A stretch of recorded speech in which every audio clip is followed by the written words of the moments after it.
Hi friends, ನಾನು ಮಿಂಚು ಮಾತಾಡ್ತಿರೋದು. ವಿಷಯ ಏನಪ್ಪ ಅಂತಂದರೆ, ನಮ್ಮ ಕಾಮಿಡಿ ಕಿಲಾಡಿಗಳಲ್ಲಿ ಅಪ್ಪಣ್ಣ ರಾಮದುರ್ಗ ಅಂತ ಒಬ್ಬ ಇದಲ್ಲ, ಅವನು ಕಾಮಿಡಿ ಕಿಲಾಡಿ ಸೀಸನ್ 2 ಇಂದನೂ ಸಿಕ್ಕಾಬಟ್ಟೆ ನನಗೆ ಟಾರ್ಚರ್ ಕೊಡ್ತಾನೆ ಇದ್ದ. ಎಷ್ಟು ಟಾರ್ಚರ್ ಕೊಡ್ತಿದ್ದ ಅಂತಂದರೆ, ಅದು ಶೋಗಳಿಗೆ ಕರ್ಕೊಂಡು ಹೋಗಿ ಅಲ್ಲಿ ಕೆಟ್ಟ ದೃಷ್ಟಿಯಲ್ಲಿ ನೋಡೋದು. ತುಂಬ ದಿನಗಳಿಂದ ತಪ್ಪಿಸ್ಕೊಂಡೇ ಬಂದೆ.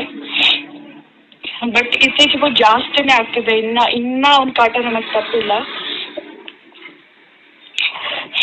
ದಿನ ಅವ್ನ ಕಾಟ ಜಾಸ್ತಿನೇ ಆಗ್ತಿದೆ. ಶೋಗ್ ಬಾ ಅಂತ ತುಂಬಾ ಟಾರ್ಚರ್ ಕೊಡ್ತಾನೆ. ಇದರಿಂದ ನನ್ನ ಮತ್ತೆ ಅಲೋಕ್ ಮಧ್ಯೆ ತುಂಬಾ ಬಿರುಕಾಗಿ ನನಗೆ ವಿಷಯ ಹೇಳೋದು ಮರ್ತಿದ್ದೆ. ನನಗೊಬ್ಬ ಬಾಯ್ ಫ್ರೆಂಡ್ ಇದ್ದಾನೆ, ಅಲೋಕ್ ಅಂತ. ಅವನ ಮಧ್ಯೆ ಬಿರುಕಾಗಿ ಬ್ರೇಕಪ್ ಆಗಿದೆ ಇವತ್ತು. ಇದಕ್ಕೆ ಕಾರಣ ಅಪ್ಪಣ್ಣ. ನಾನೇನಾದರೂ ಅಕಸ್ಮಾತ್ ಸೂಸೈಡ್ ಮಾಡ್ಕೊಂಡು ಸತ್ತರೆ ಅದಕ್ಕೆ ಕಾರಣ. ಸೊ ಅವನ್ನ ಮಾತ್ರ ಸುಮ್ಮನೆ ಬಿಡಬೇಡಿ ಫ್ರೆಂಡ್ಸ್. ಇದನ್ನ ಎಲ್ರಿಗೂ ಶೇರ್ ಮಾಡಿ.